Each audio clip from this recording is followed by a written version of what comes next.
El presidente Enrique Peña Nieto llega a Vietnam para participar en la cumbre de la APEC.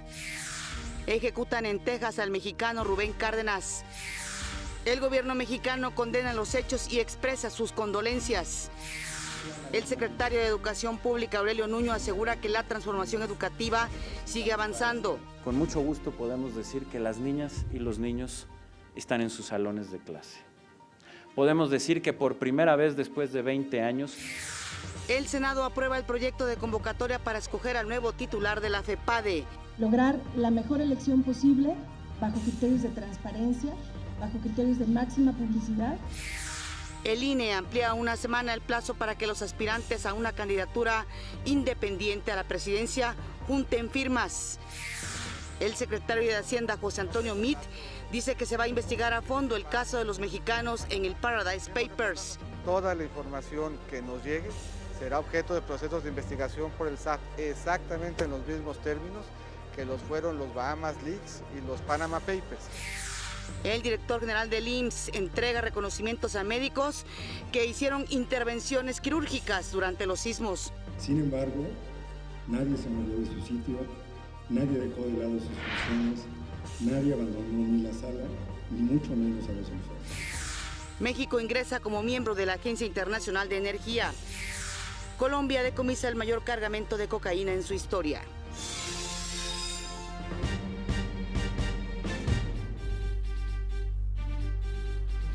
Hola, ¿qué tal? Muy buenos días, qué gusto que nos acompañen en una edición más de México al Día. En este momento sigue el frío aquí en el Valle de México, 9 grados la temperatura en la capital del país. Desde aquí, como siempre, un saludo muy, pero muy afectuoso también a quienes nos están viendo en el interior de la República Mexicana. Saludo con gusto, como cada mañana, a mi compañero Omar Cepeda. Omar.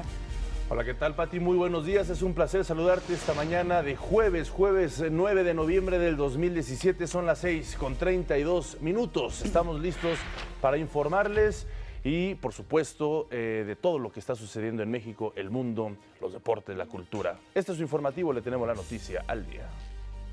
Luego de una escala en Nagoya, Japón, y tras 23 horas de vuelo, el presidente Enrique Peña Nieto llegó ya a la ciudad de Da Nang, en Vietnam, país que nos lleva 13 horas de diferencia. Por la tarde, hora local, el presidente Peña Nieto se va a reunir con Tan Dai Quoc, presidente de Vietnam, y será la única actividad que tenga de manera oficial este día. El viernes, es decir, mañana, el presidente Peña Nieto tendrá una agenda activa con varios encuentros muy importantes con David Cunningham, presidente y CEO de Federal Express, con el primer ministro de Japón, Shinzo Abe, y con José Ramón Martínez, miembro alterno de ABAC México. También va a dialogar con líderes del Tratado de Asociación Transpacífico. Después tendrá una reunión bilateral con el primer ministro de Singapur y otra con el primer ministro de Australia, Malcolm Turnbull. Por la tarde está prevista la participación del presidente Peña Nieto en la sesión plenaria de los líderes de la APEC con el Consejo Asesor de Negocios del Foro de Cooperación Económica Asia-Pacífico, ABAC. Va a participar en la mesa redonda con el Consejo Asesor de Negocios del Foro de Cooperación Económica Asia-Pacífico. Además, intervendrá en el diálogo informal con líderes de la Asociación de Naciones del Sudeste Asiático sobre un nuevo dinamismo para una región Asia-Pacífico mucho más conectada, pero sobre todo integrada. Ya por la noche será parte de la fotografía tradicional del evento. Finalmente, el presidente Peña Nieto va a acudir a la cena de honor de los líderes del foro. El sábado continúa su gira y al término va a iniciar ya su regreso a la Ciudad de México, una gira importante, estratégica en estos momentos de coyuntura, cuando se da pues una situación difícil en la renegociación del Telecán, la búsqueda de otros mercados importantes en el mundo. Una agenda en verdad intensa. Por supuesto, aquí toda la información. El canciller Luis Videgaray acompaña al presidente Enrique Peña Nieto durante su visita a Vietnam. Al arribar a este país, el secretario fue cuestionado sobre la quinta ronda de renegociación del Tratado de Libre Comercio de América del Norte, que está por celebrarse este mismo mes en México y que se prevé que sea la más extensa de las que se han llevado. Dijo que la postura de nuestro país siempre ha sido congruente con el libre comercio y al tiempo que renegocia el Telecán, amplía también sus horizontes comerciales en distintas direcciones, como en el Acuerdo Transpacífico de Cooperación Económica. Afirmó que si no se logra una buena renegociación, nuestro país tiene que estar preparado para una eventual salida, pues México es más grande que el Telecán y hay vida después de la finalización del tratado. También dijo que el proceso electoral no generará incertidumbre en la renegociación. México fue aceptado como miembro de la Agencia Internacional de Energía, que pertenece a la Organización para la Cooperación y el Desarrollo Económicos.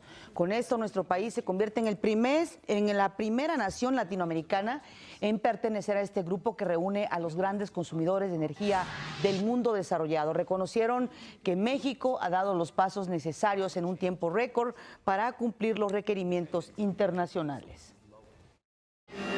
La Junta de Coordinación Política del Senado aprobó un proyecto de convocatoria para ocupar el cargo vacante de titular de la FEPADE. Esto luego de la remoción de Santiago Nieto por faltar al Código de Conducta de la PGR. La Jucopo propone que los aspirantes entreguen documentación entre el 13 y el 17 de noviembre y comparezcan entre el 27 de noviembre y el 8 de diciembre. La propuesta se presentará al Pleno para su aprobación. Lograr la mejor elección posible bajo criterios de transparencia, bajo criterios de máxima publicidad y que la FEPADE tenga titular a más tardar en la última semana de este periodo ordinario de sesiones. El gobierno federal presentó la plataforma Contrataciones Abiertas para promover la transparencia, pero sobre todo para fortalecer el combate a la corrupción. Los secretarios de Hacienda, José Antonio Meade, y de la Función Pública, Arely Gómez, presentaron la plataforma Contrataciones Abiertas Gobierno de la República. Pone a disposición de la ciudadanía información sobre cuánto gastan, en qué gastan, a quiénes les compran y qué es lo que compran las secretarías de Estado. ¿Qué nos garantiza el sistema de contrataciones abiertas? Nos garantiza la máxima transparencia, la rendición de cuentas en el ciclo de las contrataciones públicas. Meade Curibreña señaló que anteriormente ya era posible acceder a este tipo de información. Sin embargo, debía hacerse a través de una solicitud ante el Instituto Nacional de Acceso a la Información, por lo que poca gente lo hacía. Permite que lo que antes era el privilegio de pocos, que lo que era el privilegio de iniciados, que lo que era el privilegio de conocedores y expertos, hoy sea un derecho vigente para todos. Asimismo, contribuye al combate a la corrupción, pues todos los gastos gubernamentales pueden ser supervisados por la ciudadanía. Las contrataciones abiertas son un elemento esencial en la promoción de la política anticorrupción que impulsa la Secretaría de la Función Pública. En una primera etapa, la plataforma contiene información sobre los gastos de todas las secretarías de Estado. Posteriormente se pretende sumar a todas las dependencias federales y en una tercera etapa a las estatales y municipales. Para México al Día, Antonio López. Y el secretario de Hacienda, José Antonio Meade, afirmó que el caso de Paradise Papers se investiga a fondo. Toda la información que nos llegue será objeto de procesos de investigación por el SAT exactamente en los mismos términos que los fueron los Bahamas Leaks y los Panama Papers. Por su parte, el jefe del Servicio de Administración Tributaria, Osvaldo Santín Quirós, informó que ya se tienen identificadas a 87 de las personas enlistadas.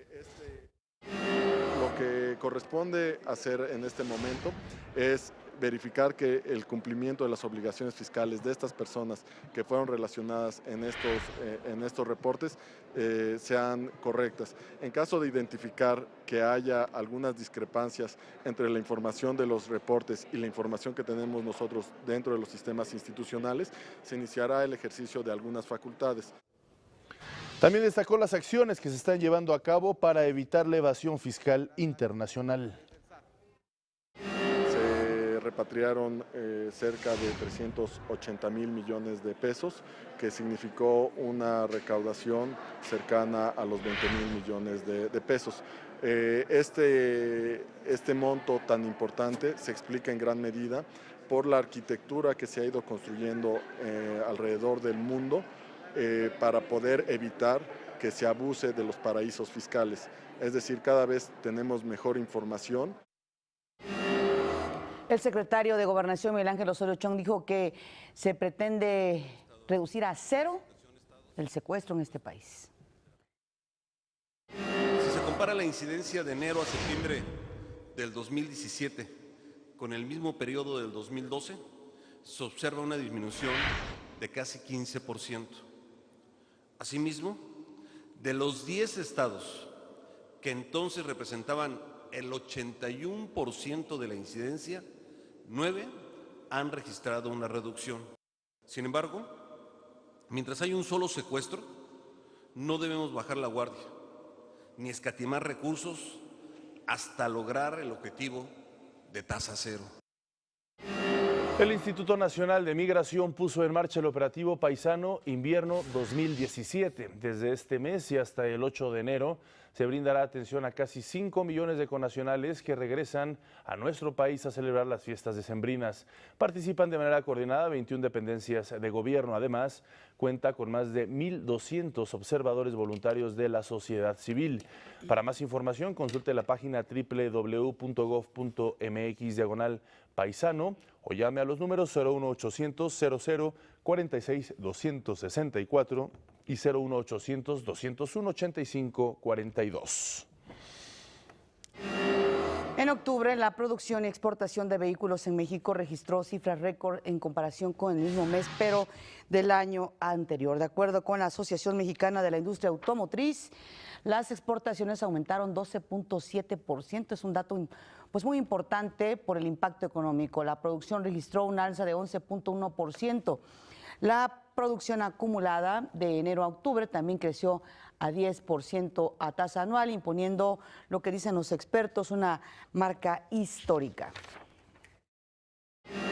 El mexicano Rubén Ramírez Cárdenas recibió la inyección letal anoche en la penitenciaría de Huntsville, Texas. La ejecución se retrasó 4 horas debido a un amparo presentado por la defensa del condenado ante la Suprema Corte de Justicia de los Estados Unidos, argumentando que no tuvo acceso a un abogado en los primeros 11 días de su detención. El máximo tribunal desechó la apelación. Cárdenas dejó una carta en la que agradeció a sus familiares por acompañarlo hasta el último momento, así como a sus abogados por el trabajo que realizaron en su defensa. Pero ¿quién era Rubén Cárdenas? Originario de Irapuato, de Guanajuato, fue sentenciado a la pena de muerte por el secuestro, violación y el asesinato de su prima hermana, Mayra Laguna, de 16 años, el 22 de febrero de 1997, en la comunidad de Edinburgh, en Texas. En las investigaciones por la desaparición de la joven, esta persona, Cárdenas Ramírez, admitió haber raptado a su prima, haberla golpeado hasta provocarle que vomitara sangre y finalmente condujo a las autoridades al lugar donde escondió el cadáver. Él lo admitió, dijo que estaba drogado, que había consumido cocaína y que, por supuesto, pues bajo los efectos de las drogas había cometido este terrible asesinato. También fue detenido Tony Castillo, amigo del condenado, acusado de complicidad, quien actualmente cumple una condena de 25 años en una prisión de Texas. Y además sobre este tema, el presidente Enrique Peña Nieto, a través de su cuenta de Twitter, condenó la ejecución y expresó sus condolencias a los familiares de Rubén Cárdenas.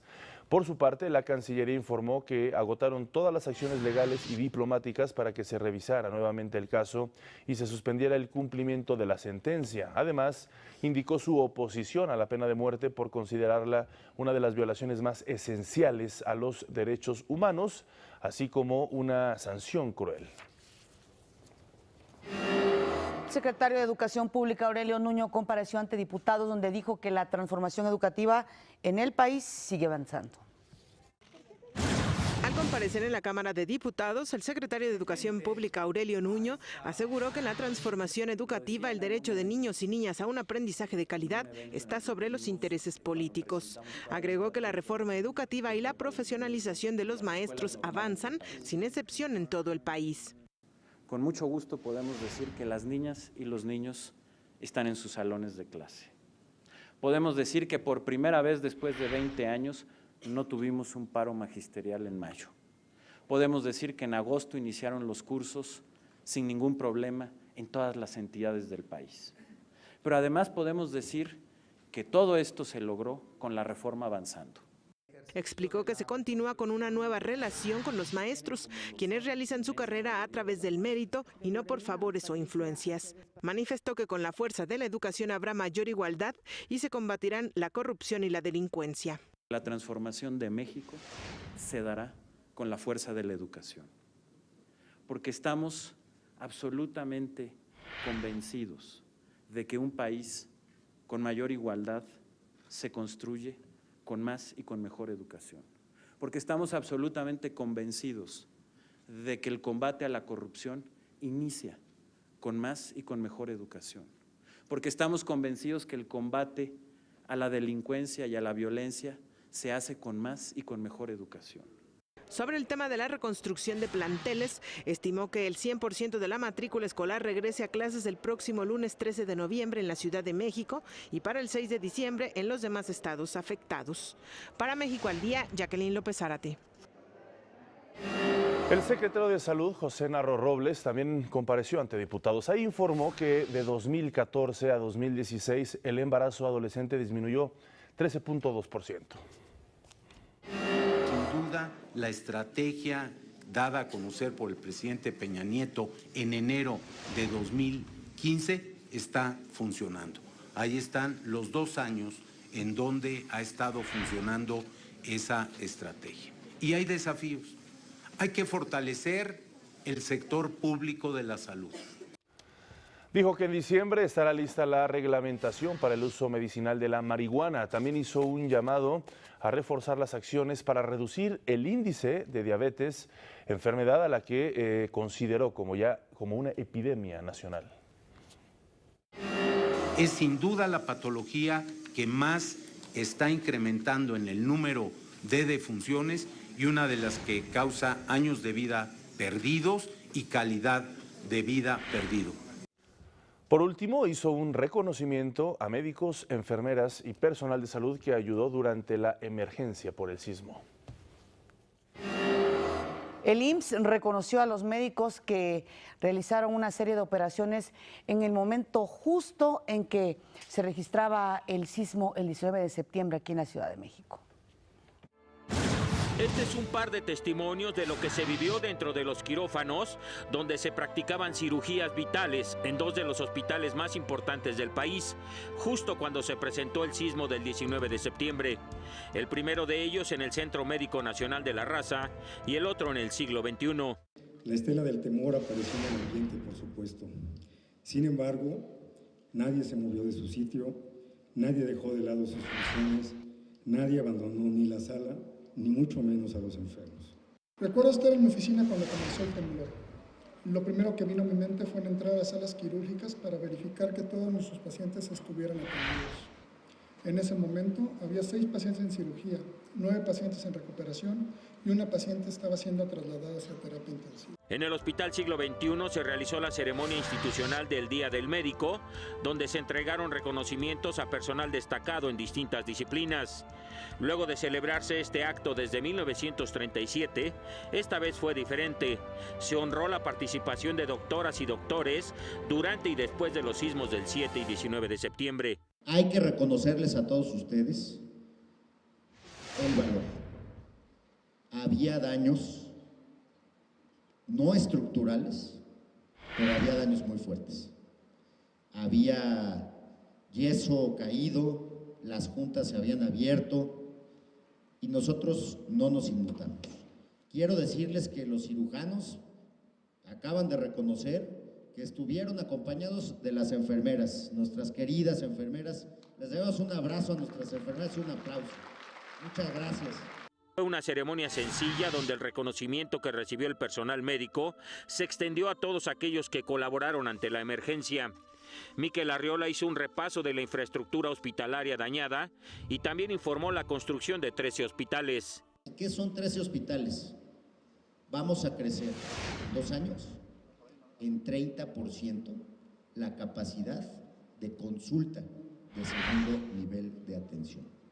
A nivel nacional, la capacidad de especialidades del IMSS se incrementa en 10%.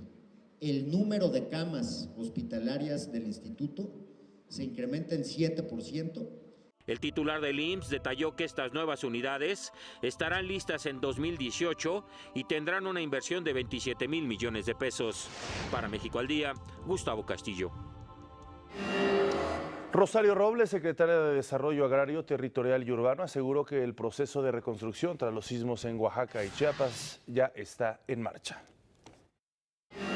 Son 183,000 viviendas entre los 8 estados que tuvieron un daño parcial o mayor o total.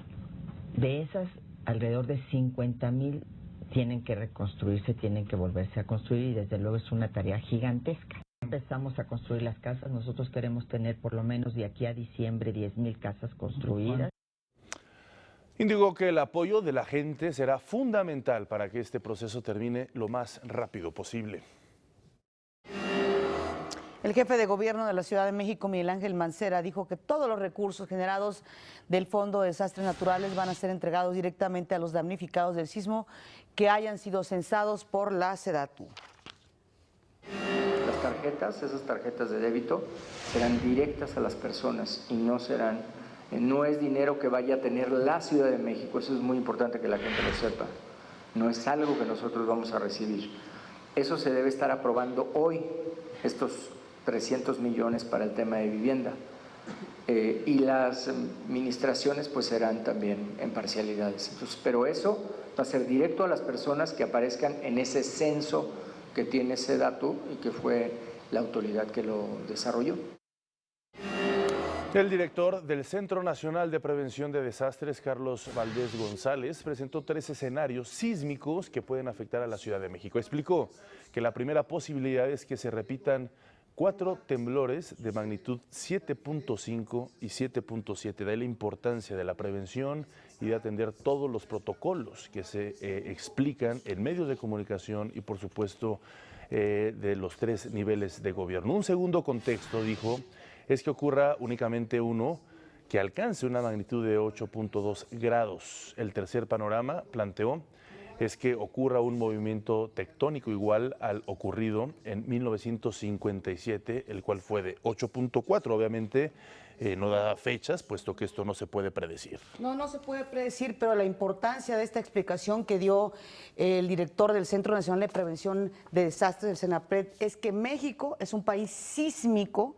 Por lo tanto, tenemos que tener pues eso en mente, tener una cultura preventiva, pero es un país sísmico que puede estar sujeto precisamente a un tipo de evento de estas magnitudes en cualquier momento. Nadie lo sabe porque ni siquiera en países con alta tecnología saben predecir exactamente en el que puede ocurrir, pero este informe es simplemente una constatación científica de que México es un país altamente sísmico.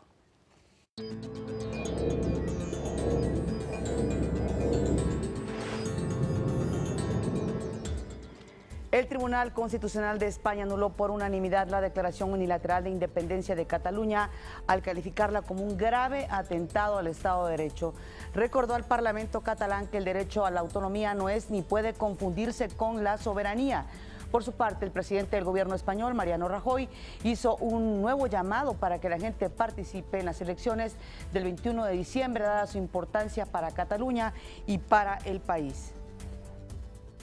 Espero que esas elecciones sirvan para abrir una nueva etapa política que necesariamente debe ser una etapa de tranquilidad, de normalidad, de convivencia en la que se respeten las reglas de juego y una etapa que ayude a que continúe la recuperación de la economía española. En las calles de Barcelona, miles de personas salieron para manifestarse y reclamar la libertad de los líderes independentistas.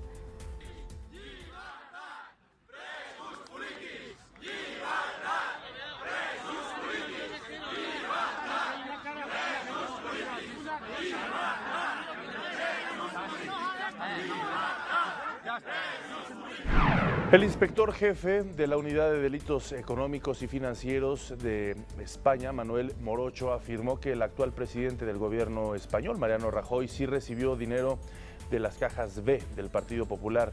Morocho calificó el caso como corrupción en el Estado.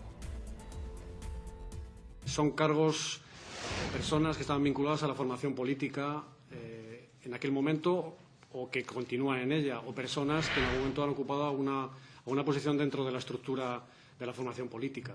¿Se encuentra en esa relación el señor Trillo? Sí. ¿El señor Álvarez Cascos? Indiciadamente sí. ¿El señor Mariano Rajoy? Indiciadamente sí.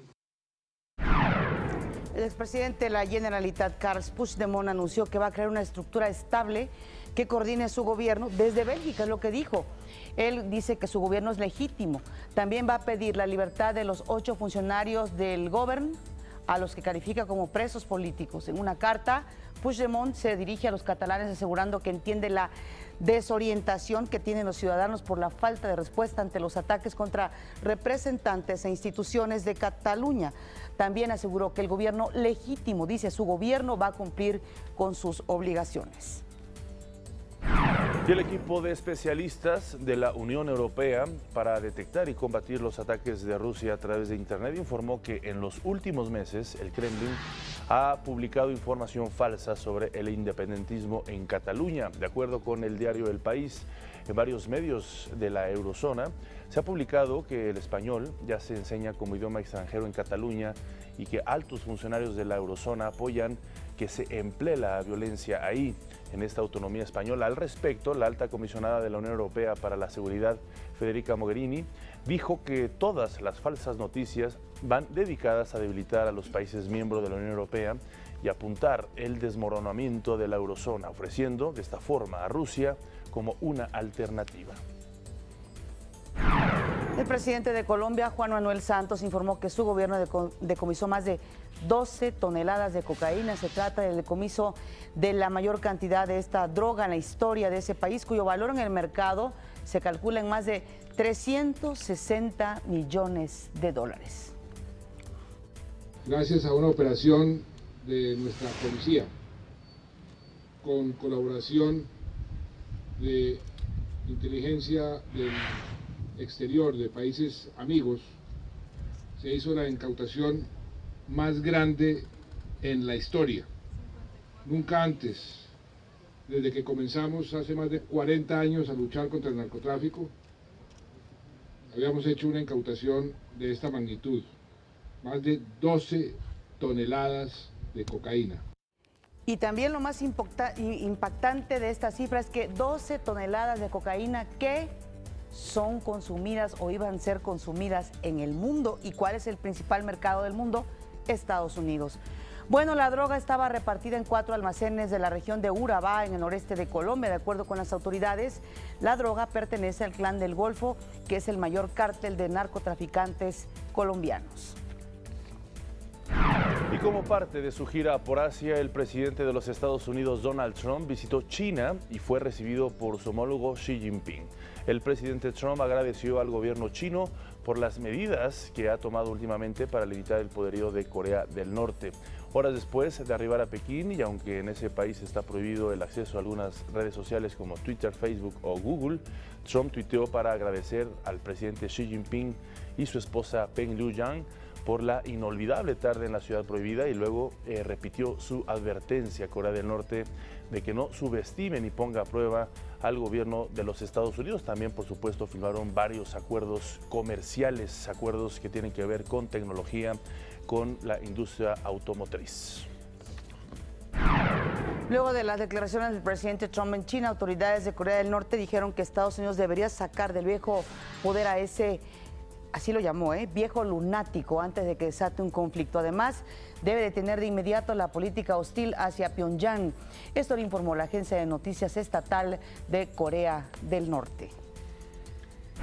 Autoridades de los Estados Unidos informaron que un Dreamer enviado de regreso a México fue arrestado por ingresar a Estados Unidos por segunda ocasión en lo que va del año. Se trata de Juan Manuel Montes, de 23 años, detenido cerca de la ciudad de Calexico, en California. Montes fue el primer participante del programa DACA que expulsó el gobierno del presidente Donald Trump en febrero pasado. Y bueno, pues continuaba una batalla legal para poder regresar a los Estados Unidos. presidente de Venezuela, Nicolás Maduro, aseguró que el próximo año se van a realizar elecciones presidenciales en Venezuela, tal y como lo establece la Constitución. Dijo que el próximo año llueve, truene o relampaguea. ¿Qué declaraciones? Habrá elecciones presidenciales y aseguró que confía en que la democracia y la libertad sean valor supremo de esa nación. Agregó que la llamada revolución bolivariana está preparándose desde ya para esa contienda, aunque hasta ahora no ha confirmado, por supuesto, si él aspira a la reelección. Y fuentes diplomáticas de la Unión Europea informaron que los países de la eurozona aprobaron adoptar sanciones contra el gobierno venezolano. Las medidas previstas impedirán a las empresas europeas entregar armas al gobierno venezolano y material utilizable en la vigilancia electrónica que pueda servir para reprimir a los miembros de la oposición. Con estas nuevas medidas, el bloque europeo se sumará a Estados Unidos y a Canadá en las sanciones contra Venezuela. Es momento de ir a nuestro primer resumen.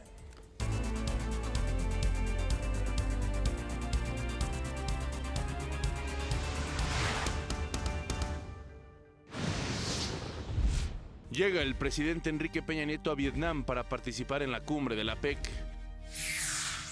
El canciller Luis Videgaray afirmó que la postura de México siempre ha sido congruente con el libre comercio.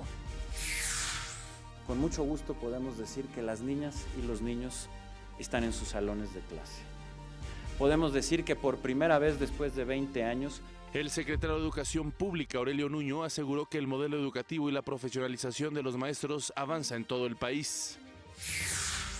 La Suprema Corte de Justicia de Estados Unidos falló en contra del mexicano Rubén Cárdenas y fue ejecutado en la prisión de Huntsville, Texas.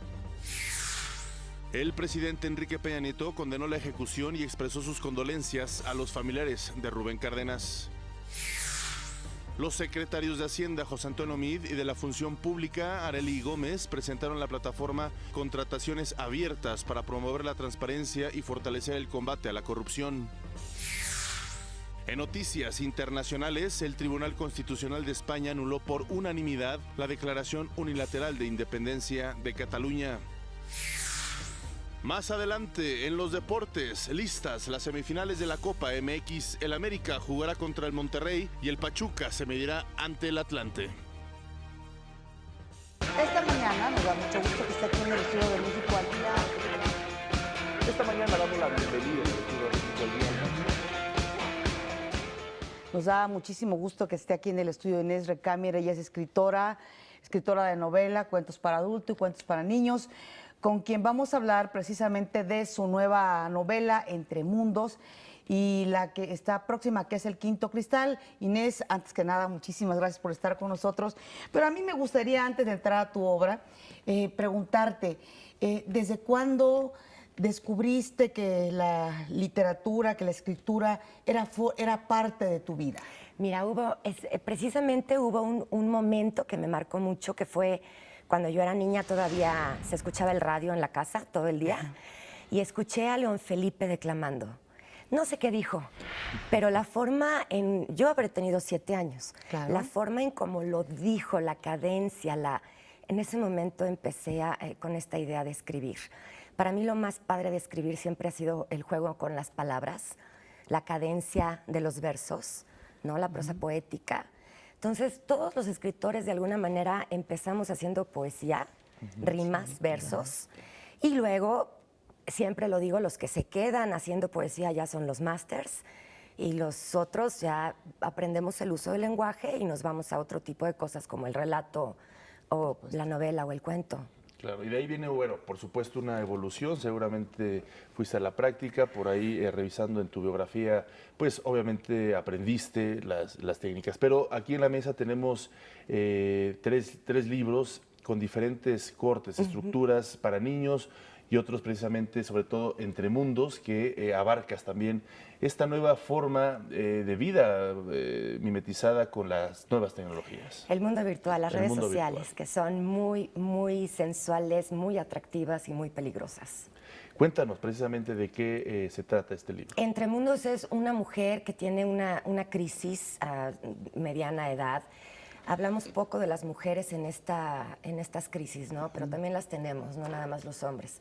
Y hay un momento donde esta mujer llega a toparse con un nido vacío Claro. Una mujer que es ama de casa, que de pronto dice, ¿cómo me replanteo ahora? Porque ya cumplí con todas mis metas. Se mete a jugar en línea, se enamora del mundo virtual, que es un mundo precioso además, porque puedes reinventarte cuantas veces quieras, y se queda ahí hasta que pasan muchas cosas, se vuelve a enamorar, vuelve a vivir todas estas primeras veces, ¿no? Y empieza a perderse del mundo real mientras más está en el mundo virtual. ¿Es una crítica o es una forma de decirle a las personas, aprendan a vivir con este mundo virtual? Es una realidad. Sí, es una claro. realidad. Es una realidad. Hay gente que muere todos los días, quizá no sé cuánta gente, pero hay gente que muere jugando en línea. Claro, claro. Hay personas que han muerto de inanición, Claro. chavitos que por dejar de dormir.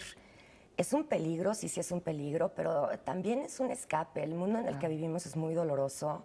Y entrar a estos juegos es fantástico, de verdad. Por supuesto. Te distrae. Y que sin embargo, siempre hemos insistido, tiene su claroscuro, pero también es pues una forma, yo creo que de expresión de los seres humanos, de buscar hasta cierto punto la integración humana, porque finalmente detrás de todo lo que hay en las redes sociales enmascara una soledad muy importante de los seres humanos. Pati, lo que estás diciendo es importantísimo porque en mi novela esta mujer encuentra una hermandad, como una fraternidad. Y ahí adentro del juego es importante, ella. Y ella es aceptada. Hay una cosa de pertenencia y de ayuda entre ellos. Se ayudan a lograr misiones, se ayudan a cumplir metas, Híjole, y eso sí es bien importante. Lo estamos perdiendo actualmente. Ahora, sí me gustaría preguntarte, insististe mucho en la literatura, mira, porque sabemos que, por lo menos a los que nos gusta la lectura, dicen, cuando te gusta la lectura es porque hay una persona que quiere escribir. Murakami tiene una frase divina que dice, la literatura es como tirarse al río, ver si flotas, si nadas, si te hundes. ¿Tú qué opinas a ese respecto? Yo ya me hundí, ya nadé, ya me ahogué, ya salí. Apenas estoy aquí con ustedes.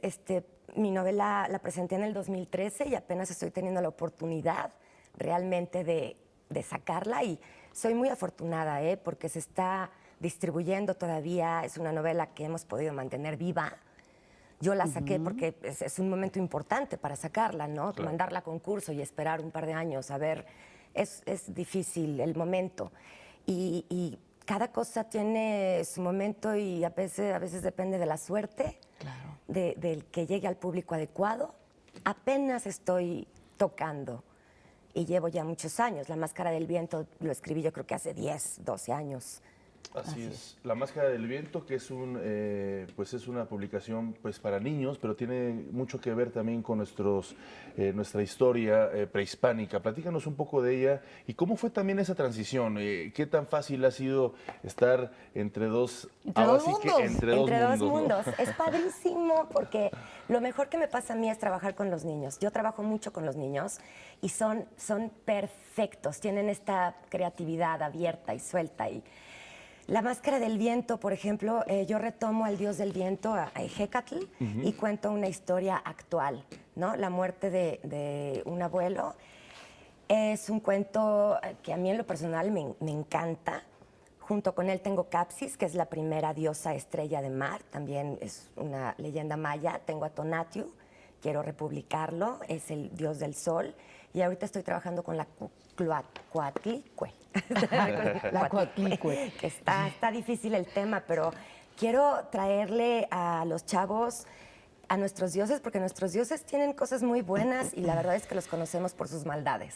Sí, claro. Y Mel Gibson se ha encargado mucho también de eso. Sí, con esa novela Apocalipsis, Esos ¿no? corazones sangrientos y demás. Sí. Y hay una razón para el sacrificio, hay una razón para todo.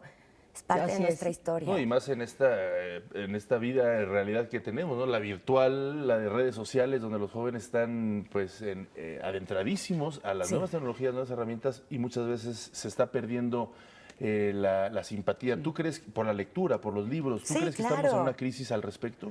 Híjole, yo creo que la principal crisis ahorita, voy a decir algo, espero que la gente no se me aviente al pescuezo, es que todos podemos escribir Y ahorita publicar virtualmente es fácil, está al alcance de todos, ¿no? Entonces nos estamos perdiendo entre lo que es literatura buena y también las editoriales tienen pilas y pilas de libros, entonces es muy difícil que una buena o reconocida editorial que pueda realmente promoverte o darte un espacio te ubique o te encuentre, ¿no? Claro. Ahora sí que aquí estoy, pero es tanto ya lo que se publica que si tú quieres buscar un libro en Amazon, híjole, yo ya no sé cuál es el de las 5 estrellas, el de las 2 estrellas, el más vendido. Pero son luchas que hay que seguir haciendo, porque sin duda todas las facetas de la vida del ser humano están en este momento inmersas en la lucha por existir, ¿no? El periodismo incluso. Sí, la trascendencia. La tecnología nos ha puesto prácticamente de rodillas, pero tal vez con la oportunidad de hacer otras cosas, ¿no? Sí, yo también tengo estas opciones. Tengo este programa por redes sociales, tengo otras entrevistas, tengo forma de llegar a otras editoriales, ¿no? Uso mucho las redes sociales para trabajar, pero sí veo a gente que está en redes sociales 24/7 y que vive adentro de las redes. Claro, por supuesto. Y sí es peligroso, ¿no? Yo a veces lo que digo es, está padrísimo, a veces leemos cosas muy interesantes allá adentro, pero vamos a vivir también de fuera y vamos a vernos, vamos a tomar un café, vamos al teatro, se está perdiendo el contacto, cine. se está perdiendo incluso la interacción verbal, ¿no? Sí, bueno, vamos a coger el papel y a sentirlo y a olerlo y a tomarnos una copa de vino mientras leemos. Sí, son mundos paralelos, pero que impactan de forma radical en las emociones y en los sentimientos. Platícanos finalmente, Inés, de la obra que estás preparando. ¿Qué estás haciendo? Híjoles. ¿Qué enfoque tiene? ¿Hacia quién va dirigido? Bueno, porque aquí está muy claro que esto es para niños y adultos, ¿no? Esta nueva obra. El Quinto Cristal se publica el próximo año, la presentamos en Guadalajara también, en la Feria Internacional del Libro. Muy bien. Gran escenario, ¿eh? Bueno, Entre Mundos también se presentó en la Feria Internacional del Libro, fue padrísimo. Ese día yo no podía ni hablar, estaba muy nerviosa. Ahorita ya puedo hablar. Y es una novela psicológica, quizá un thriller. Cuenta la historia de una mujer que tiene un sentido alterado, una percepción alterada de la realidad. Y está en un psiquiátrico, todo el proceso que tiene que hacer y el trabajo que tiene que hacer para recuperar esas lagunas que la tienen ahí encerrada. Una historia terrible para mi gusto, pero bueno, así salió. Sí, la sufrí mucho. Claro. Ahorita le estoy dejando reposar nada más para darle la última leída, pero ya se imprime a mediados del próximo año. Perfecto. Bueno, pues todo el éxito. Muchas Ojalá gracias. Gracias por estar también aquí. No, gracias a ustedes por invitarme. Inés, por estar con nosotros. Ya regresaré con la próxima en las manos. Por supuesto, la invitación está abierta. Muchísimas gracias. Gracias a ustedes. Gracias. Y bueno, pues en otros temas completamente distintos, el programa de trabajadores agrícolas temporales entre Canadá y México no solo ha estrechado lazos entre dos países. Esta es una serie de varios reportajes que ha hecho nuestro compañero Gabriel Ramírez, que hemos venido transmitiendo a lo largo de esta semana. Él nos habla al respecto. Mario es un indígena maya que se dedica a la apicultura en Canadá. Desde hace una década, cada año llega procedente de la comunidad de Calquiní en Campeche, estado productor de miel. Hay algunos mayas de inglés también, sí, por eso rápido se prende uno qué es lo que dicen los patrones, ¿no? De la chamba y de todo. En la localidad de Strathroy, Ontario, se encarga de la crianza de abejas y una de sus principales tareas es identificar a la reina para cuidarla y garantizar la producción de la colmena.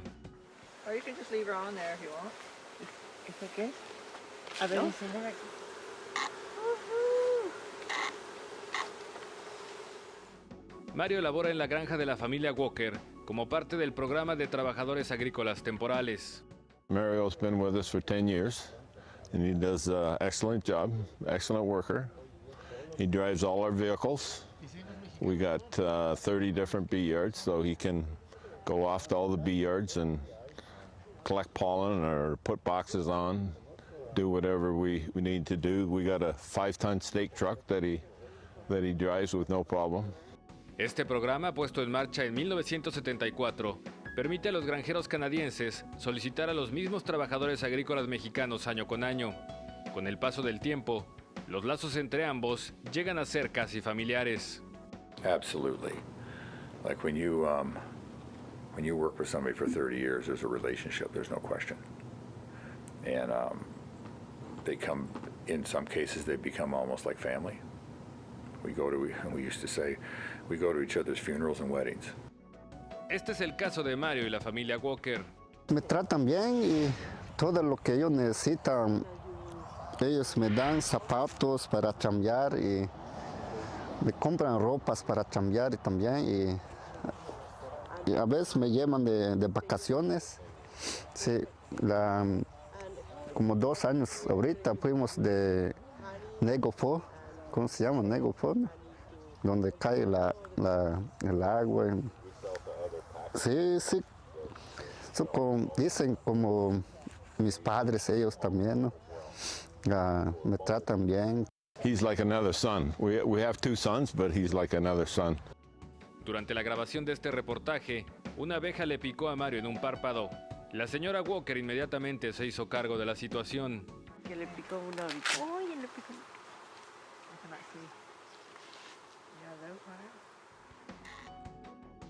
La relación entre Mario y los Walker ha crecido que este matrimonio canadiense ya pasó unas vacaciones en Campeche para conocer la comunidad de Mario. Además de ganar una familia en Canadá, este indígena maya ha logrado apoyar a la suya en México. Ya estoy saliendo adelante. Y antes cuando vine, y nada más tengo una casa de un cuarto y un lámina en su techo, pero ahorita ya estoy yendo poco a poco, ¿no? Ahorita tengo 3 cuartos y su sala y sí, me estoy yendo bien con los patrones, ¿no? Gracias por que me ayudaron de venir acá. Mario vive en esta camper y al igual que otros 25,000 trabajadores, puede llegar a ganar hasta 2,000 pesos en un día. Labora hasta 8 meses por año y tiene beneficios como seguridad social y derecho a una pensión. Desde Ontario, Canadá, para México al Día, Gabriel Ramírez Pérez. De verdad que excelente trabajo periodístico de mi compañero Gabriel Ramírez. Y el secretario de Turismo, Enrique de la Madrid, destacó ante diputados el crecimiento del sector durante la presente administración. Hemos crecido en estos 4 años, hemos crecido 100,000 cuartos la infraestructura hotelera. Quiere decir que en México estamos creciendo a un promedio de cerca de 20,000 cuartos al año. Para que lo pongamos en proporción, todos Los Cabos tiene 15,000 cuartos. Pues estamos creciendo un Los Cabos y más. Bueno, estamos creciendo un Los Cabos y un Huatulco cada año. Eso es lo que está creciendo México. Resaltó los beneficios y el crecimiento del programa Viajemos Todos por México. Porque genera en el mexicano una mucho mayor conciencia de las fortalezas de viajar por el país, no solo por el beneficio personal e individual que cada quien obtiene, en cuanto a que no solamente conoces el país, sino que te conoces mejor a ti mismo, sino que también el beneficio y la derrama que existe para todo México. Y ahora también con los sismos, pues el tema también es estimular el viajar todos por México como muestra de la solidaridad.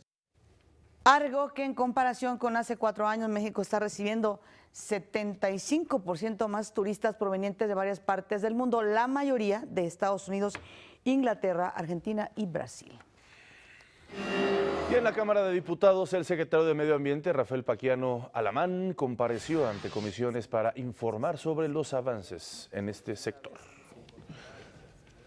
En esta administración nos planteamos el objetivo de poder reforestar y poder restaurar hasta 1 millón de hectáreas, con un porcentaje de supervivencia nunca antes visto en nuestro país del 70%.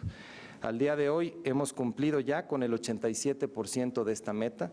Hemos reforestado en lo que va del 2013 al 2017 879,000 hectáreas. Destacó como logros importantes la creación de la Gendarmería Ambiental, la declaración de 5 nuevas áreas naturales protegidas y un programa de trabajo para el rescate de la vaquita marina. El consejero presidente del INE, Lorenzo Córdoba, informó que se va a emplear 7 días más el plazo para que los aspirantes a una candidatura presidencial por la vía independiente reúnan las firmas necesarias. Esto luego de las fallas que tuvo la aplicación móvil del INE. El INE también aprobó utilizar cédulas de papel y no la aplicación en los 283 municipios donde, por supuesto, no hay tecnología, son municipios de alta marginalidad en el país. El primero es la ampliación de 7 días más para el periodo para que tienen los aspirantes para recabar sus apoyos, bajo una premisa: asumir que sus auxiliares y los mismos aspirantes han tenido que pasar por una curva de aprendizaje para un adecuado uso y comprensión del aplicativo móvil. Hago una invitación para que quien está compilando firmas y tenga alguna duda en el funcionamiento del aplicativo o algún problema en el ejercicio del mismo, recurra a esta vía que está abierta, es un número gratuito, es el número de Inetel, para que pueda atendérsele y resolverse sus preocupaciones. Informó también Lorenzo Córdoba que los aspirantes han registrado hasta este momento 490,000 firmas de apoyo. Por otra parte, el INE sancionó con 1.3 millones de pesos al PRI y al Partido Verde Ecologista, que integraron la coalición por un Coahuila seguro debido al rebase en el tope de gastos durante la campaña del gobernador electo Miguel Riquelme. Esta decisión fue tomada tras resolver las últimas 2 quejas que estaban pendientes y con las que buscaba anular el triunfo de Riquelme en el estado. El instituto determinó que el rebase del gobernador electo se mantiene en 1.7 millones, es decir, 9.2% por arriba del tope máximo de gastos, lo que no es suficiente para convocar a nuevas elecciones. Vamos a las breves del país.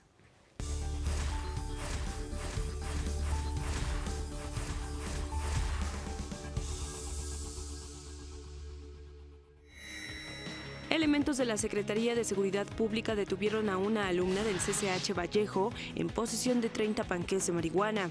La joven de 16 años de edad fue arrestada al interior de las instalaciones educativas, luego de que el director del plantel solicitara el apoyo de las autoridades al descubrir a la alumna de tercer semestre en posesión de los brownies.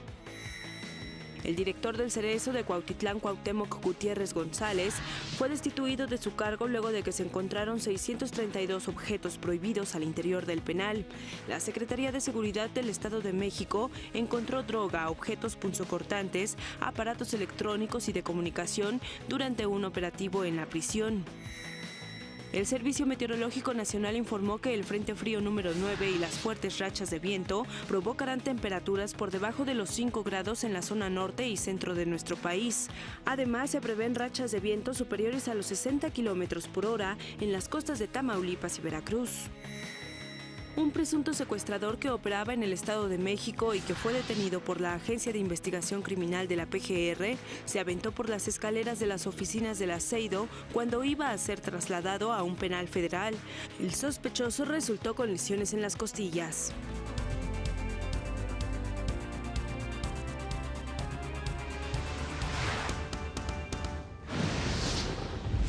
México se convirtió en el primer país latinoamericano en ser aceptado como miembro de la Agencia Internacional de Energía. El consejero presidente del INE, Lorenzo Córdoba, informó que se ampliará 7 días más el plazo para que los aspirantes a una candidatura independiente puedan reunir las firmas necesarias. El director del Centro Nacional de Prevención de Desastres, Carlos Valdés González, presentó los escenarios sísmicos que pueden afectar a la Ciudad de México. El secretario de Hacienda, José Antonio Meade, afirmó que se investigará a fondo el caso de los mexicanos en los Paradise Papers. En el mundo, la Unión Europea adoptará sanciones contra el gobierno de Venezuela. Más adelante, Uber desarrollará un programa computacional para administrar rutas de taxis voladores. Y en los deportes, hoy en la noche, Halcones Marinos de Seattle y Cardenales de Arizona se enfrentarán en el inicio de la semana 10 de la NFL.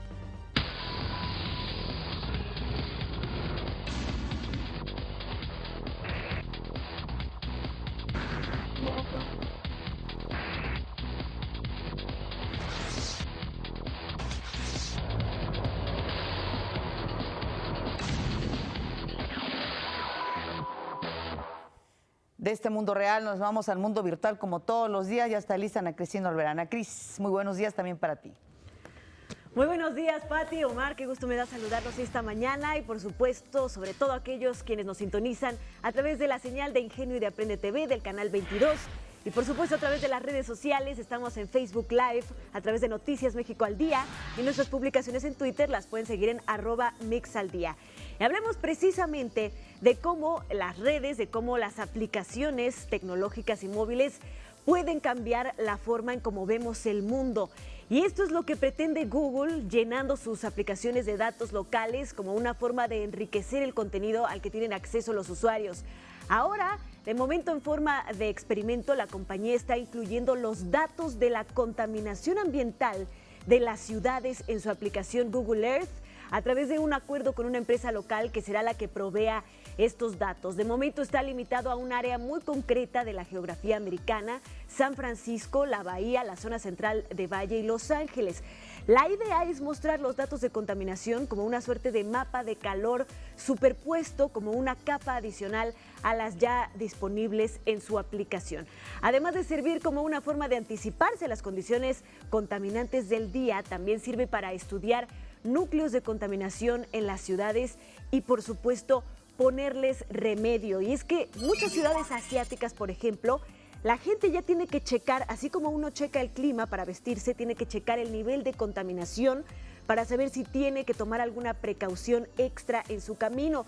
Tener estos datos al alcance y poder verlos tal cual en un mapa también nos puede ayudar a darnos cuenta de la gravedad del problema y hacer algo al respecto. Por supuesto, los datos nos sirven para generar políticas públicas en favor, en este caso, del medio ambiente y la ecología.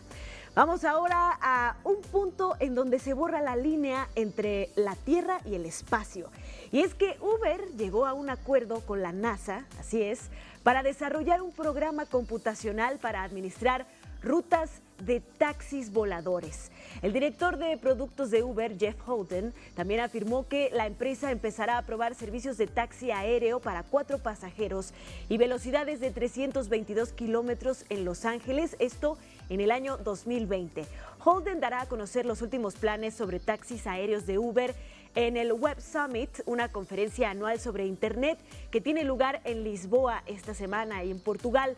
La compañía busca acelerar el desarrollo de una nueva industria de taxis aéreos urbanos que sean eléctricos y bajo demanda.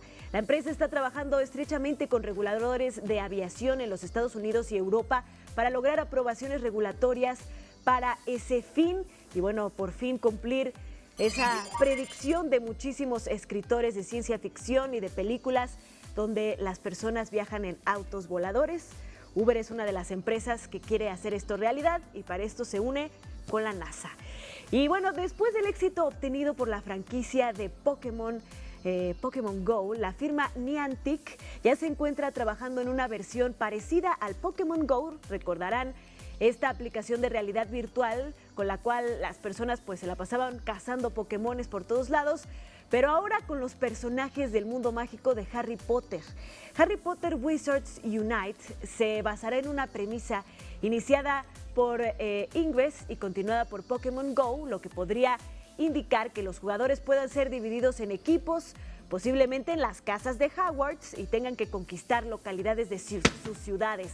Harry Potter Wizards Unite utilizará las localizaciones de la comunidad de Ingress y Pokémon Go han añadido a ambos juegos.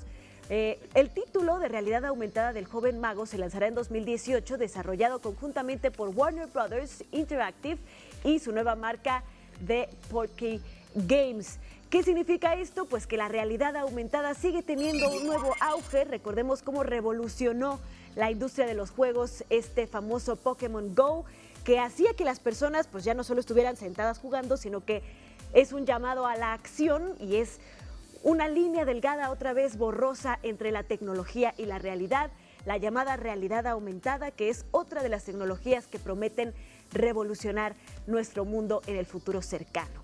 Esta es la información hoy, que tengan excelente jueves. Qué interesante lo que comentas, Ana Cris, lo de Uber y esta nueva modalidad que definitivamente cambiaría al mundo con estos taxis ya voladores y que se espera que entren en acción muy pronto. Gracias, Ana Cristina, y vamos ahora con Jimena Cardona, al día con la moda.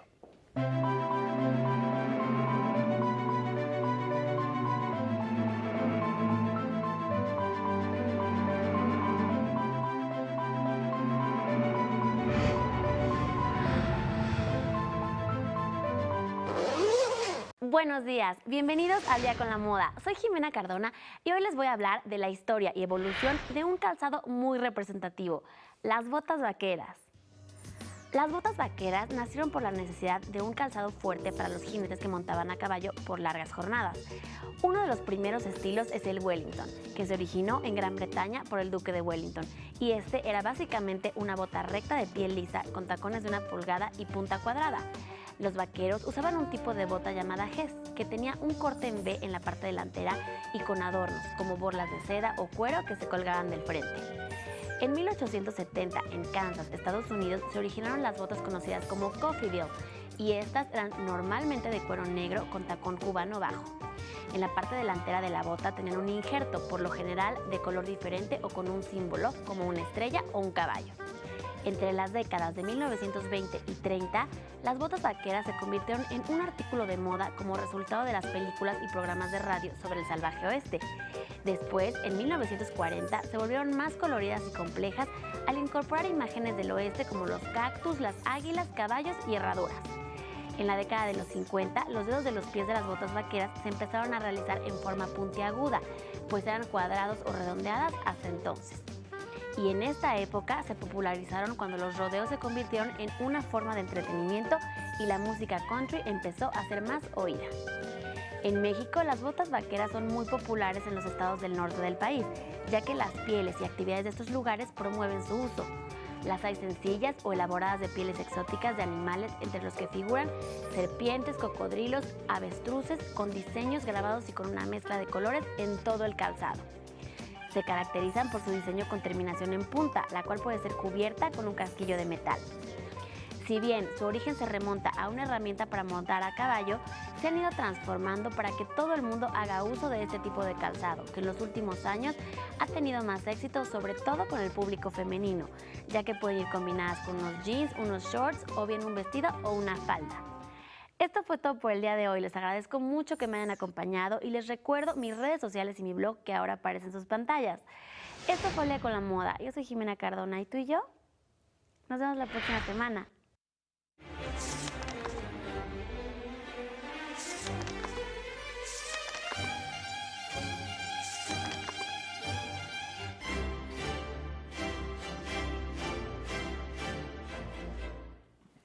Es jueves de nuestra sección Una mirada a la cultura y la verdad que no solamente es un gusto, sino es un honor para quienes estamos aquí en México al Día que esté con nosotros Osvaldo Sagástegui, pintor, caricaturista, un hombre pues con muchas facetas, maestro. Muchas gracias por estar de verdad aquí y sobre todo porque pues tenía usted varios años de no exponer su obra. Así es, en la Ciudad de México.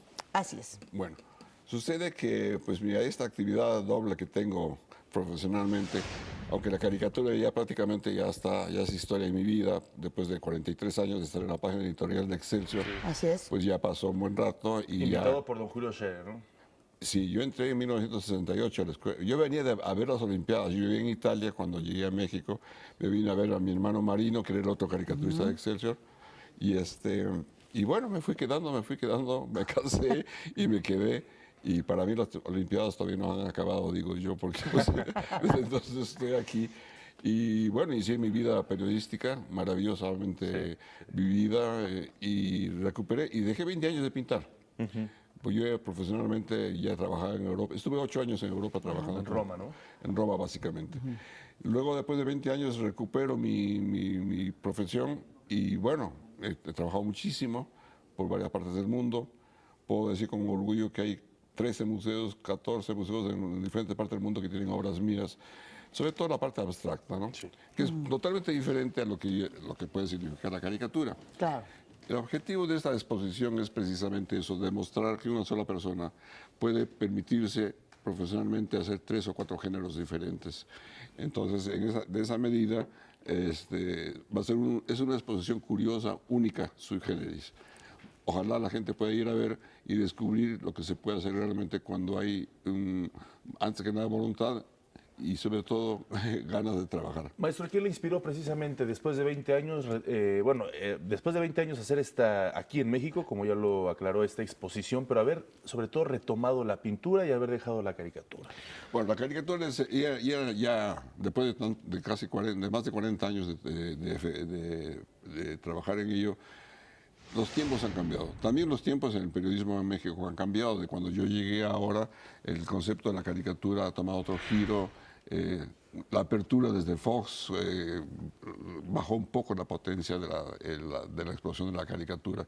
Pero más que nada, mi profesión original fue siempre la pintura. Yo me gradué en 1959 en la Escuela de Bellas Artes de Lima y luego me fui a trabajar a Europa, en donde posteriormente tuve que dejar por razones que serían difíciles de explicar, y por casualidad encuentro con la realidad de la caricatura política, una cosa maravillosa. Yo podría decir que haber sido caricaturista en México, en un país de grandísimos caricaturistas históricamente probados, fue un honor para mí, y la verdad es que también ha cumplido un ciclo, regresar a lo mío. Yo desde niño siempre quise ser pintor.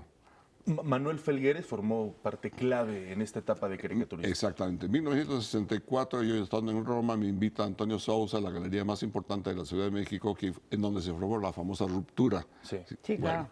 Bueno, entonces conocí a Manuel Felgueres, Lidia Carrillo, a la que era la esposa, García Ponce, en fin, muchos más que podríamos nombrar. Claro. Cuevas, con quien yo ya era amigo desde antes.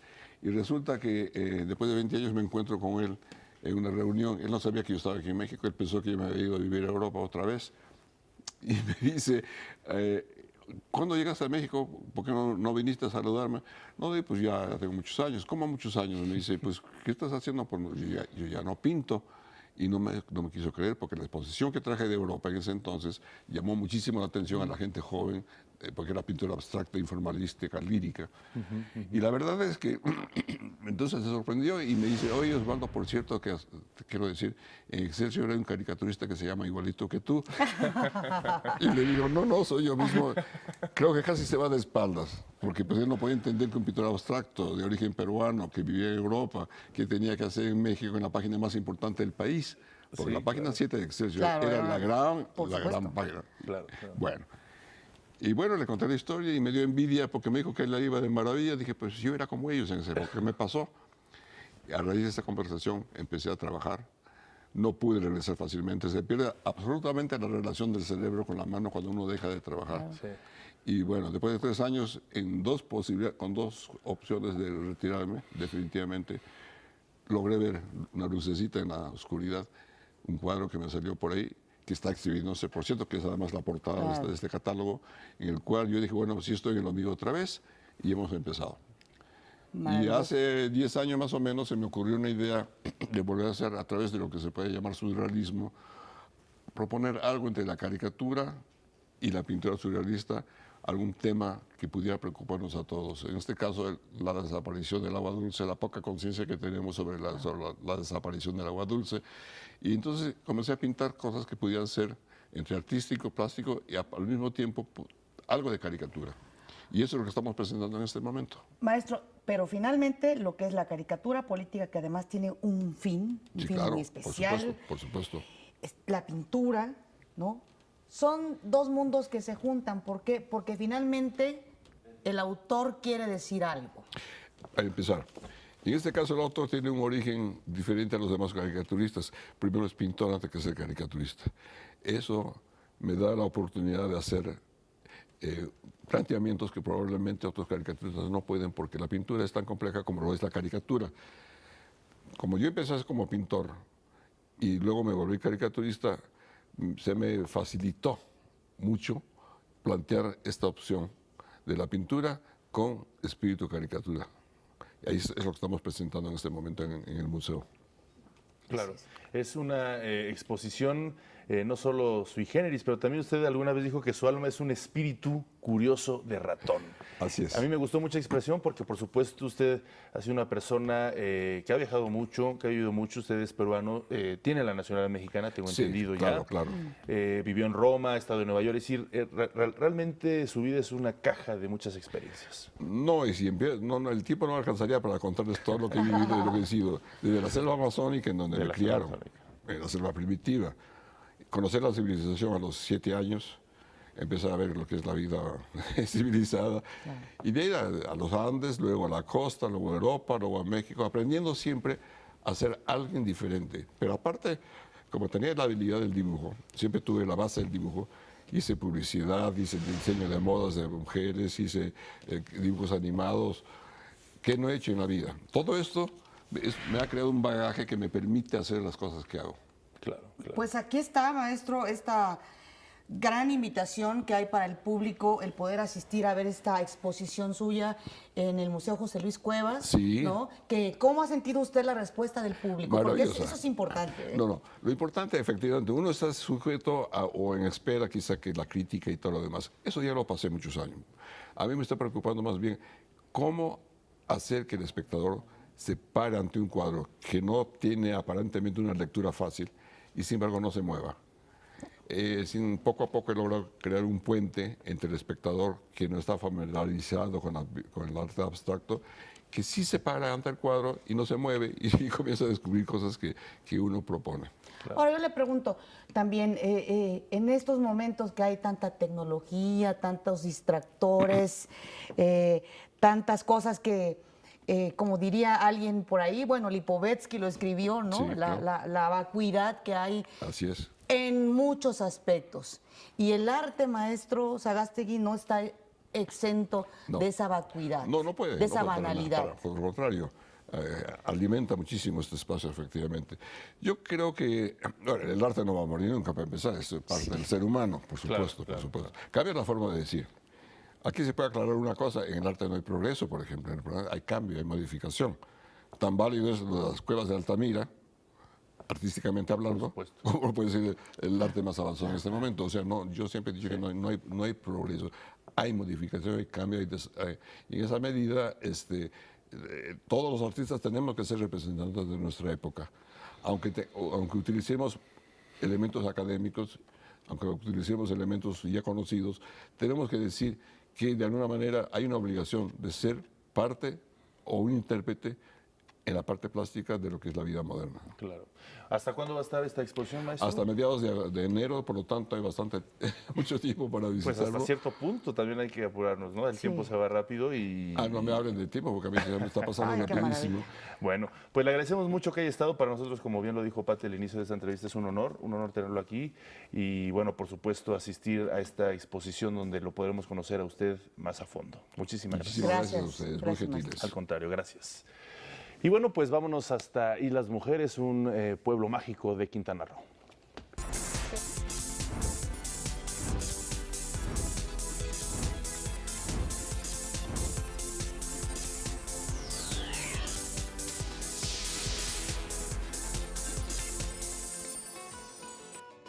Existen lugares en el Caribe mexicano donde la naturaleza, la mitología y la historia se entrelazan para brindar experiencias únicas a las almas viajeras. Uno de ellos es Isla Mujeres, uno de los 3 pueblos mágicos pertenecientes al estado de Quintana Roo. Se ubica a 13 kilómetros de la ciudad de Cancún, el principal polo turístico de la región. Isla Mujeres fue descubierta por los españoles durante una expedición comandada por Francisco Hernández de Córdoba en el año 1517. En tiempos prehispánicos estaba consagrada a Ixchel, diosa maya de la luna, el amor y la fertilidad. Se cuenta que de vez en vez, desde lo alto, la fuerza lunar de Ixchel seduce al dios de la lluvia Chaac, generando importantes torrentes fluviales. Después del coqueteo se asoma el sol. La vista es impresionante y cautiva a millones de turistas de todo el mundo. Para llegar a la isla hay que tomar un ferry desde Puerto Juárez y disfrutar del increíble paisaje durante los 15 minutos que dura la travesía. Ya en el Pueblo Mágico, que tiene una extensión de apenas 7 kilómetros de largo y 800 metros de ancho, se puede caminar por las calles o bien rentar un carrito de golf para el disfrute. La impresionante arquitectura de la naturaleza labrada en sus acantilados maravilla a los paseantes, mientras que las paredes de las casas y edificios son lienzos de decenas de murales con temáticas del mar.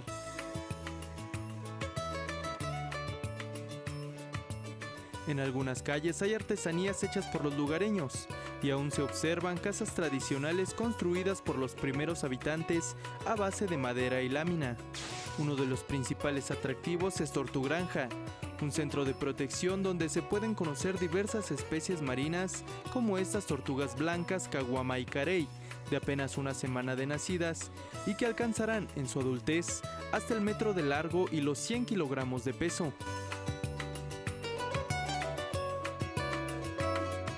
Nadar entre las aguas tibias y transparentes de este cayo es una experiencia inolvidable, donde además se puede practicar snorkel, kayak o bien conocer el Museo Submarino de Arte.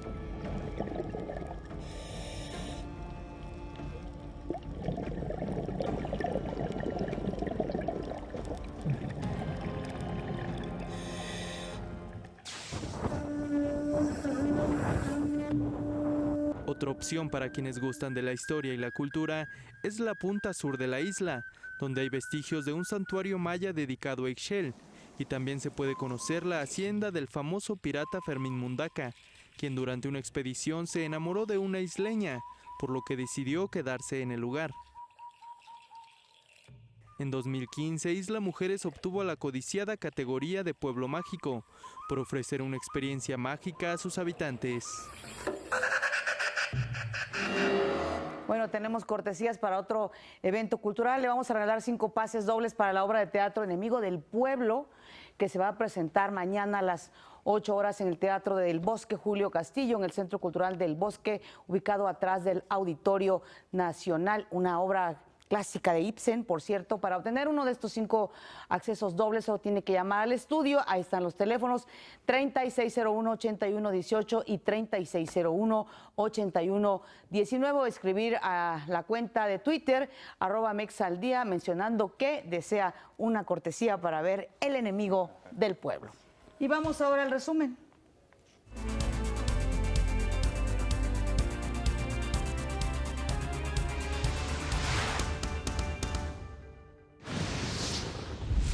El presidente Enrique Peña Nieto llegó a Vietnam para participar en la cumbre de la PEC.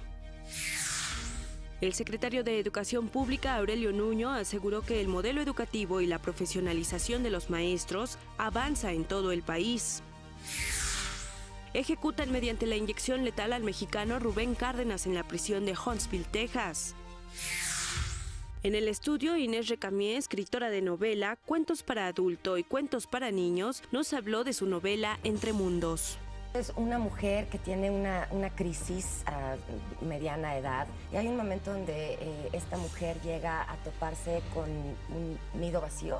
Claro. Una mujer que es ama de casa, que de pronto dice, ¿cómo me replanteo ahora? Porque ya cumplí con todas mis metas. Se mete a jugar en línea. Se enamora del mundo virtual, se queda ahí hasta que pasan muchas cosas. En noticias internacionales, el gobierno de Colombia decomisó más de 12 toneladas de cocaína. Es el más grande en la historia de ese país. Y en los deportes, esta tarde Croacia enfrenta a Grecia en encuentro de repechaje mundialista.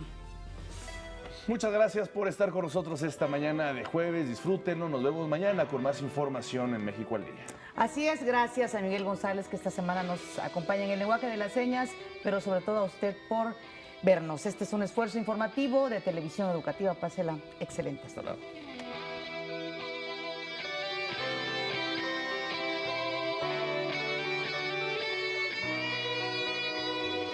Cerré los ojos por un instante y te veo a ti. Imágenes que no se han borrado de un pasado feliz. Sueños que nunca llegarán. hacerse realidad. Esto es México al Día.